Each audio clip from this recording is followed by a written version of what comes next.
क्योंकि ये बिजनेस मैं मानता हूं कि दूसरों को समझाने से ज्यादा ना खुद को समझाने का है एक्चुअली। कितने लोगों को ये महसूस हो गई है बात? कई लोग जब हमको पहली बार देखते हैं तो उनको लगता है कि अरे आप भी वही काम कर रहे हो जो दूसरों को समझाते हैं, है ना? और हमको लगता है यार हम तो उस काम में हैं जिसमें कि हम दूसरों को समझाते हैं।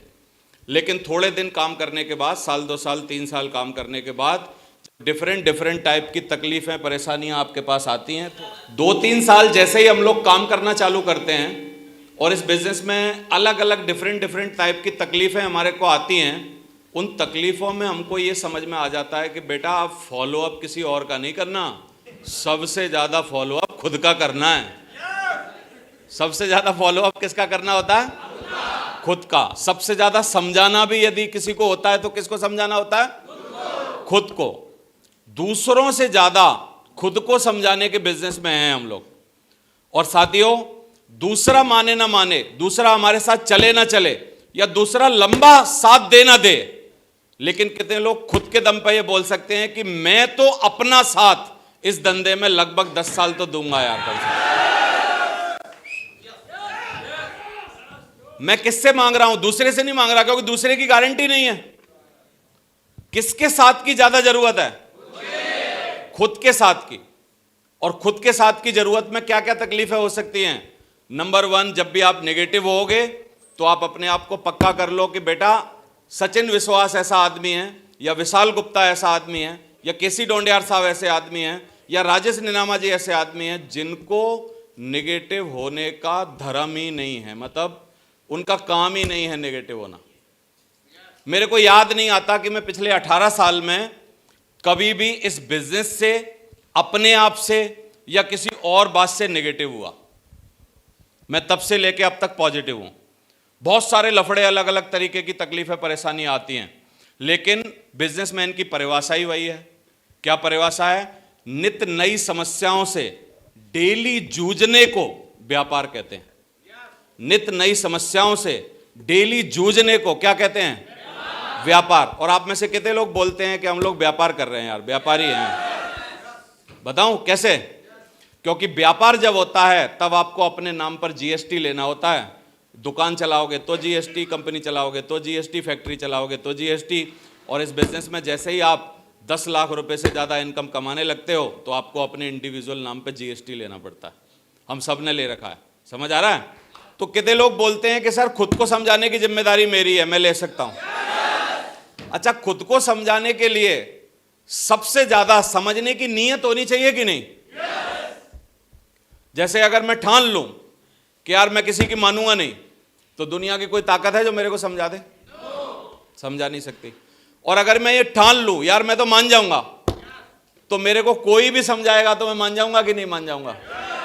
तो इस बिजनेस की सबसे बड़ी क्वालिटी है साथियों कि आप में 2 तरीके की चार्ज होने की एनर्जी जरूर होनी चाहिए। एक, जब भी कोई आपको मोटिवेट करे तो तुरंत मोटिवेट हो जाओ। काफी सारे लोग इस एक्टिंग को करने की कोशिश करते हैं कि आप मेरे को कर लो मोटिवेट, आप मुझे मोटिवेट ही नहीं कर पाओगे। तो यार जिस आदमी को मोटिवेट कर रहे होते हैं और जो मोटिवेट नहीं हो रहा होता है वो तो मरा हुआ आदमी है, क्योंकि मरे हुए को मोटिवेट कर ही नहीं सकते। क्यों जी? कोई है हिंदुस्तान में जो मरे हुए को मोटिवेट कर दे? मरे हुए को आप कितना ही पूरा दिन भर कुछ भी भाषण दिलाते रहो, एक उंगली, एक नाखून, एक बाल भी उसका हिला नहीं सकते आप।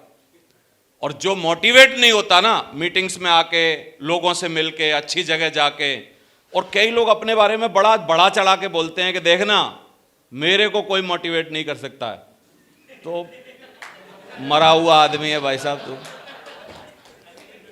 क्योंकि जिंदा होता तभी तो मोटिवेट होता। तो कितने लोग बोलते हैं यार मोटिवेट जब भी करेंगे तो मैं तो हो जाऊंगा पक्का, गारंटी है मेरी। मोटिवेट होने का मतलब, हम लोग कभी भी पहाड़ से कुदाने के लिए तो मोटिवेट करते नहीं है, या ट्रेन के नीचे आने के लिए तो मोटिवेट करते नहीं है। किसके लिए मोटिवेट करते हैं? अगर वास्तव में दम है तो टारगेट जीत के दिखा। अब कोई आदमी टारगेट जीतने पे मोटिवेट नहीं हो रहा है, इसका मतलब मरा हुआ है, जान ही नहीं है। तो कितने लोग बोलते हैं ये क्वालिटी, नंबर 1 क्वालिटी, कि जब कोई मोटिवेट करे, यानी वो सांप ही क्या जो बीन सुनने के बाद फड़फड़ाए ना। समझ आ रहा है? उसको सांप बोल पाओगे आप? बीन बजा रहे हैं और पट्टे को कुछ हो ही नहीं रहा।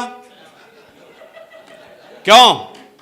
एक आदमी लेटा हुआ है, उसको खूब थपकी दे रहे हैं, पट्टा उठ ही नहीं रहा। इसका मतलब निकल लिया। कई लोगों को दफनाने में 75 साल लगते हैं, एक्चुअली उनकी मौत तो 22 में हो रखी होती है। क्या है?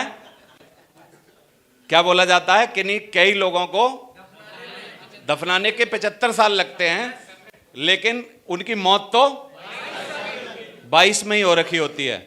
लेकिन मैं जितने लोगों से मुखातिब हूं, 100, 125, 150 जो मेरे सामने बैठे हैं, ये वो लोग हैं जो 100 साल तक बहुत ही बेहतरीन पारी खेलने वाले हैं। और इन्होंने मेरी तरह जिम्मेदारी ली है कि सिर्फ ना अपने सारे सपने नहीं, चुन चुन के घर वालों के सारे सपने पूरे कराने की जिम्मेदारी मेरे कंधों पर। किसकी कंधों पे है? मेरे कंधों पे। बीवी अगर कोई है आपके साथ, कितनों की बीवी है? और यदि उसकी कोई ख्वाहिश है और वो अधूरी रह गई, तो तेरा आदमी होने का कोई मतलब बनता नहीं है। मां बाप यदि हैं और अगर उनकी कोई ख्वाहिश पूरी अधूरी रह गई, तो फिर तेरा बेटा होने का मतलब कोई बनता नहीं है। भाई बहन यदि हैं और अगर उनके मन में कोई ख्वाहिश रह गई, तो तेरा फिर भाई होने का या बहन होने का भी मतलब कोई बनता नहीं है। बोलो। और समाज में यदि आप रह रहे हो और समाज में आप भरपूर सहयोग नहीं कर रहे, यहां कैसे सहयोग कर सकते हैं? ज्यादा से ज्यादा टैक्स देके। तो आप जितने सारे लोग हो, आप ना कि अपने परिवार का भला कर सकते हो, एक एक आदमी के अपने सपने चुन चुन के पूरा कर सकते हो, और अपने घर वालों के नाम पर 2 काम आप कर सकते हो। यदि आप इस बिजनेस में सफल ना हुए किसी कारणवश, खुद की जिम्मेदारी के कारण, तो आप घर वालों के नाम पर धब्बा बन सकते हो, जो आपके बारे में कोई बोलना, कोई बताना, कोई समझना या समझाना पसंद नहीं करेगा। और या आप चाहो तो अपने घर वालों के नाम पर गौरव बन सकते हो हमारी तरह, जो आपके बारे में बोलना, बताना, समझाना और लोगों को बोलना आपके लिए मजबूरी हो जाए। कितने लोग बोलते हैं ये करके दिखाना चाहिए यार।